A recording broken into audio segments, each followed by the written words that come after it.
What's happening, guys? Today I am joined by Mr. 22 Plinkster himself. Today we did a ton of trick shot videos, and if you can't tell, we are in the super humid south of Tennessee, right in the heart. A lot of people don't realize that there's so many good shooters from Tennessee. Now, me being from Whitwell, whereabouts you from? I live near Nashville. Near Nashville. All right, very good.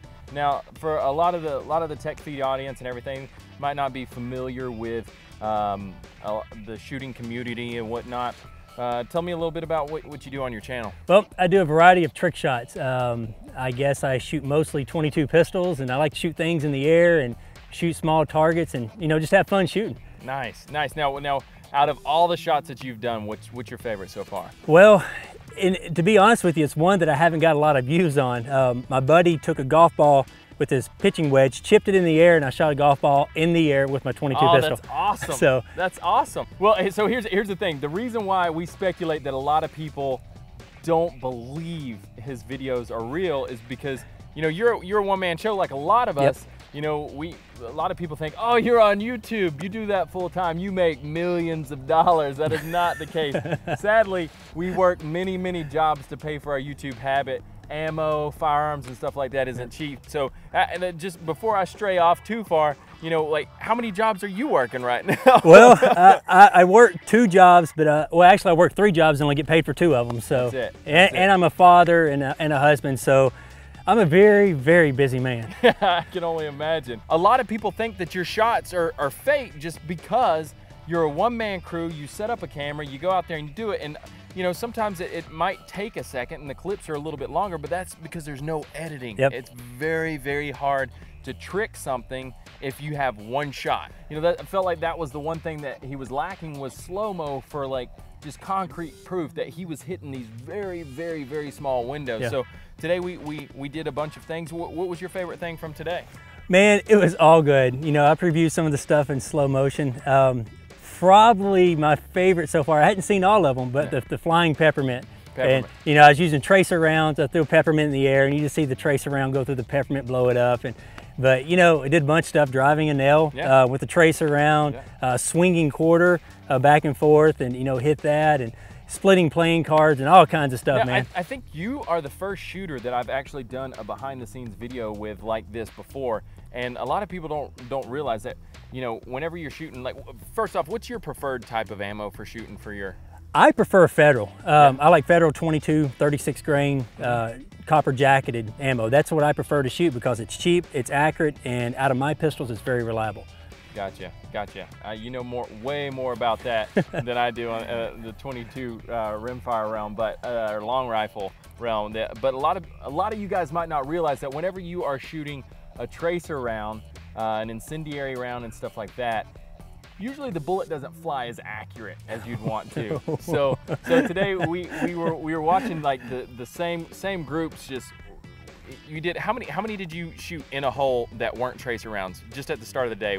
At the start of the day, I backed up about 30 feet and I put 7 shots in a row about the size of your pinky nail. Yeah, he kept Robin Hooding the same hole, 7 shots in a row. But as soon as you start adding tracer rounds to that, it's a different element because the flame itself causes the bullet to deviate just a little bit here and there, which can mean a lot. It can translate in a lot downfield or downrange. How did you get into shooting? Well, my dad got me into shooting probably when I was about 6 years old. Of course, it was a 22 rifle in the backyard. I hit my golf ball at like 6 years old, and I saw the golf ball go flying, and from there I knew I was hooked, man. Nice. I just love rimfire. I mean, you have this plethora of stuff. Now, you probably have an assorted collection at home. Yeah, I probably own close to 60 22s. Okay, now what is your go-to pistol? Go-to pistol is my Colt Woodsman 6-inch target. It was made around 1962. Now, why is that? It's because it fits my hands perfect. I've got really large hands. You may not be able to tell, but I'm 6'6", so I've got real big hands. It's got nice grips. It's got a great trigger, and it's just accurate. It's just dead on.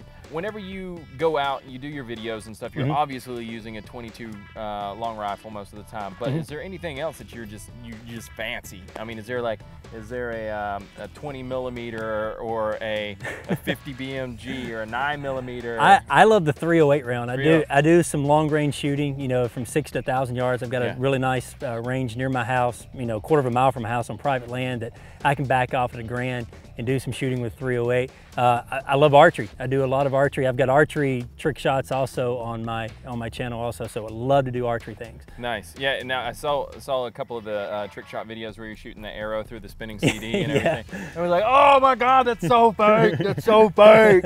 You turkey hunt and and you use a 12 gauge, I assume. Yes. It's actually in the back of my truck right now. Yeah. All right. No, so I was gonna ask is because everyone's kind of partial to their own stuff, be it, you know, the Benelli SB2s or the Beretta Extremas, you know, the Frankies, whatever you wanna go. What is your like go-to?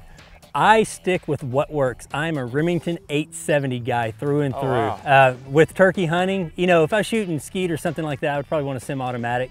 But turkey hunting, you know, you ratchet it, it's going to go in there. You don't have to worry about it jamming up if you have a second shot. So, because I've used mine as like a boat paddle, I've killed snakes with it. You know, it is like beat all to pieces. I've had it for about 12 years. I've taken over 40 birds with it, and it has just been through the ringer. But you know, it's my go-to gun. That's funny, yeah, because a lot of guys, you know, they get caught up in, I don't want to say gimmicks and everything, but you know, like for me, I'm very, let's say, over the top.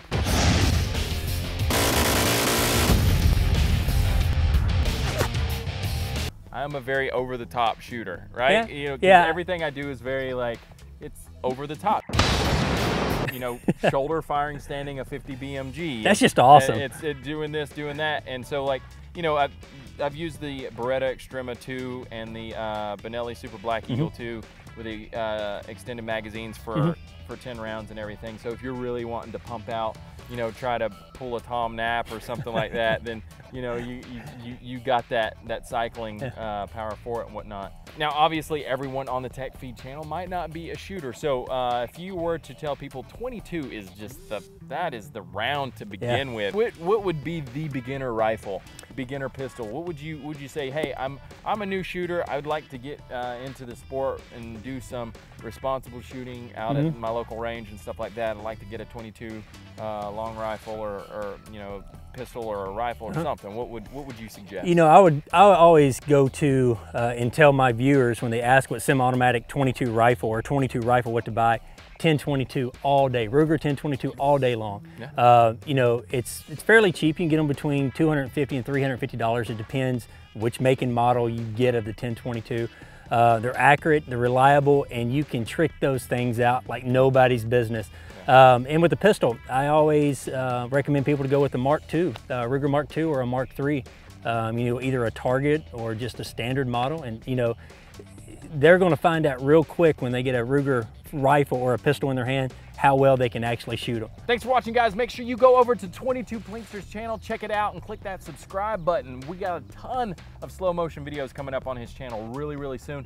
So you'll probably see a few of the previews throughout this video and whatnot. But don't forget, guys, new episodes of Tech Assassin every single Monday, and new episodes are reloaded right here on Tech Feed. See y'all next time.